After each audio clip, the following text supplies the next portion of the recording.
බබාලා නැති එක ගෑනු කෙනාගේ ප්‍රශ්නයක් විතරද? එහෙම නැත්නම් බිරිඳගේ ප්‍රශ්නයක් විතරද? අද අපි මේ ගැන කතා කරමු. මම මේ මාතෘකාව තෝරගන්න හේතුව තමයි අපිට එන ගොඩක් කපල්ස්. බබාලා නැහැ කියලා එන ගොඩක් කපල්ස් ගත්තාම මුලින්ම ඇගිල්ල දික් වෙන්නේ ගෑනු පාර්ශවයට. ඒ කියන්නේ බිරිඳට. හරිද? ගොඩක් හස්බන්ඩ් වෙන්න පුළුවන්, හස්බන්ඩ්ගේ ෆැමිලි එකේ කට්ටිය වෙන්න පුළුවන්. ඔය දෙගොල්ලම ගොඩක් වෙලාවට අපි දැකලා තියෙනවා ගෑනු කෙනාගේ පැත්තට ඇඟිල්ල දික් කරනවා බබාලා නැහැ කියලා. මෙයා තමයි වඳ කියන එක කියලා කියන දේවල් ඕන තරම් අපි අහලා තියෙනවා. හරිද? එතකොට අද අපි මේ ගැන කතා කරමු. සරල උත්තරය දෙනවා නම් නෑ. ගෑනු කෙනාගේ ප්‍රශ්නයක් විතරක් නෙමෙයි. බබාලා නැහැ කියන එක 150ක් පිරිමි කෙනාගේ වෙන්න පුළුවන්, 150ක් ගෑනු කෙනාගේ වෙන්න පුළුවන්. ඒ කියන්නේ කපල් එකකට බබෙක් නැත්තම් ඒක පිරිමි කෙනාගේ ප්‍රශ්නයක් වෙන්නත් ගෑනු කෙනාගේ ප්‍රශ්නයක් වෙන්නත් භාගේ ඉඩ තියෙනවා. 150ක ඉඩක් තියෙනවා කියන එක තමයි සරල කතාව. එතකොට මම අද මේ වීඩියෝ එකේ කතා කරන්නේ බබාලා පිරිමි කෙනෙක්ට බබාලා නැති වෙන්න බලපාන හේතු මොනවද කියන එක. ගැහණු කෙනෙක්ට අදාළ හේතු ටික මම ඊළඟ වීඩියෝ එකේ කරන්නම්. හරිද? එතකොට පිරිමි කෙනෙක්ට බබාලා නැති වෙනවා කියන එක ගොඩක් හේතු බලපාන්න පුළුවන්.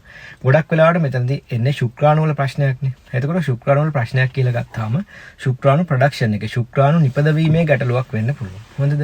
ශුක්‍රාණු නිපදවීමේ ගැටලුවක් කියද්දී ශුක්‍රාණු නිපදවන ප්‍රමාණය අඩු වෙන්න පුළුවන්. මොකද දැන් ඔයාලා දන්නවනේ සංසර්ගයකදී ශුක්‍රාණු යෝනි මාර්ගයට ඇතුළත් වුණාට පස්සේ ඒවා ඩිම්බය දක්වා මෝචනය වෙච්ච ඩිම්බය දක්වා ඒවා යන්න එපයි.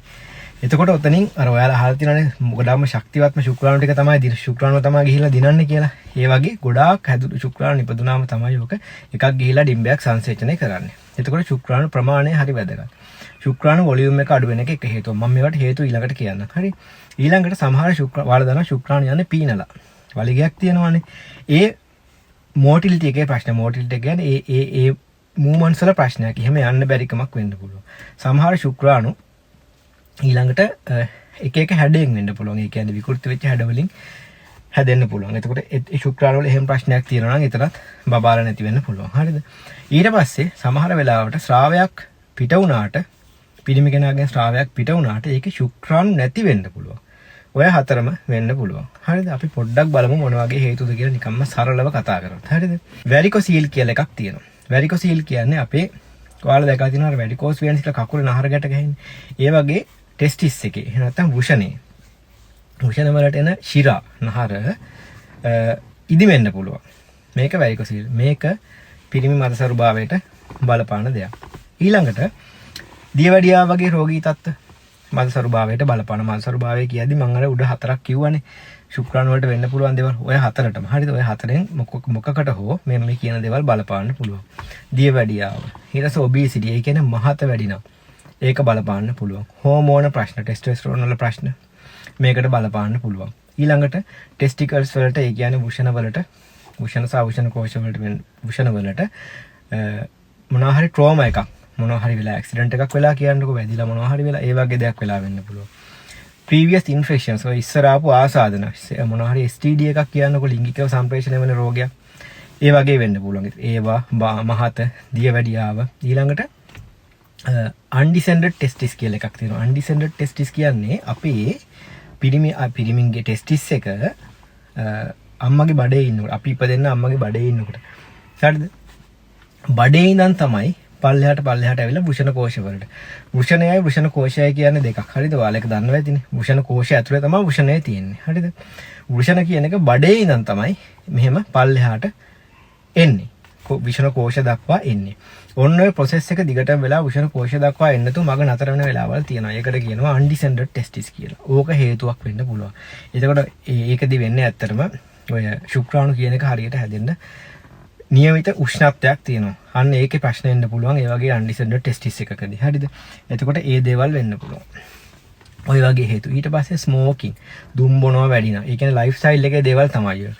ඔයාලා මහත වැඩි නම්, දුම් බොනවා වැඩි නම්, දුම් බොනවා නම්, ඇල්කොහොල් අරක්කු පාවිච්චි කරනවා නම්, ඔයාලා ලොකු ස්ට්‍රෙස් එකක ඉන්නවා නම් කාලයක් තිස්සේ, ඔය වගේ දේවල් වලදී ඔයාලගේ පිරිමි කෙනාගේ ශුක්‍රාණු වලට ප්‍රශ්න ඇති වෙන්න පුළුවන්. හොඳද?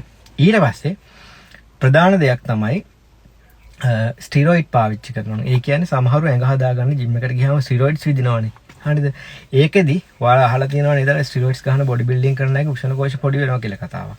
අර ඒ වගේ දෙයක් තියෙනවා. ඒ කියන්නේ ඇත්තටම අපි ටෙස්ටොස්ටෙරෝන් කියන එක ටෙස්ටොස්ටෙරෝන් කියන එක එළියෙන් දෙනවා බොඩි බිල්ඩින් කරන්න, ඇඟ හදාගන්න. එහෙම කරන්න ගත්තාම ඇඟේ ප්‍රොඩක්ෂන් එක ටෙස්ටොස්ටෙරෝන් ප්‍රොඩක්ෂන් එක අඩු වෙලා ඒකත් ශුක්‍රාණු නිපදවීමට හෝ ශුක්‍රාණු වල ප්‍රශ්න ඇති වෙන්න බාධා ඇති කරන්න පුළුවන්. හරිද? එතකොට ඔන්න ඔය වගේ ගොඩාක් හේතු තියෙනවා පිරිමි මදසරුභාවයට. හරිද? ඒ කියන්නේ පිරිමින්ට ළමයි නැති වෙන්න. ගැහණු කෙනාගේ ප්‍රශ්නයක් විතරක් නෙමෙයි හැම වෙලෙම මදසරුභාවය කියන එක. ඒ නිසා මොනවාද බබාල් නැති එක පිරිමි කෙනාගේ ප්‍රශ්නයක් වෙන්නත් පුළුවන්, ගැහණු කෙනාගේ ප්‍රශ්නයක් වෙන්නත් පුළුවන්. හරිද? ඒ නිසා ඔයාලා අනිවාර්යයෙන්ම ඔයාලා බබෙක් හදන්න try කරනවා නම් ඔයාලට බබාලා නැත්තම් අනිවාර්යයෙන්ම දෙන්නම ගිහිල්ලා ටෙස්ට් කරගන්න.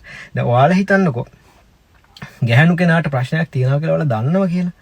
ඒත් ඔයත් පිරිමි කෙනා ටෙස්ට් කරගන්න. ඇයි හිතන්නකෝ දැන් ඇත්තටම ගැහණු කෙනාගේ ප්‍රශ්නයක් තිබුණා. ඒ ප්‍රශ්නේ මොකක් හරි ක්‍රමයකින් විසඳගත්තා ડોක්ටර්ස්ලා ගාවට ගිහිල්ලා. ඊට පස්සේ බබෙක් හදන්න try කරනකොට ඒත් ළමයි නැත්තම් පිරිමි කෙනාගේ ප්‍රශ්නයක් තියෙනවා වෙන්නත් පුළුවන්. දෙන්නම එකට ටෙස්ට් කරගන්න. Tamanට ප්‍රශ්නයක් තියෙනවා නම් Tamanට බබාලා නැත්තම් දෙන්නම වෙන ප්‍රශ්න පැත්තකින් තියලා දෙන්නම ගිහිල්ලා එකට ගිහිල්ලා මේකේ ප්‍රශ්නේ මොකක්ද කියන එක ටෙස්ට් කරගන්න. ඒතකොට මේ වීඩියෝ එක මම කරේ ගොඩක්ම ලංකාවේ සමහර ෆැමිලිස් වල දැන් අපි ගමක හොස්පිටල් එකක ඉන්නකොට ගොඩක් අපි දකින දෙයක් ඕක. අපි දකිනවා. බබාල් නැත්තම් ගැහණු කෙනාට අත දික් කරනවා අපි දකිනවා. ඒකයි මම මේ වීඩියෝ එක කරේ. මට උදව්වක් විදිහට මේ වීඩියෝ එක ෂෙයා කරන්න, ලයික් කරන්න. Thank you.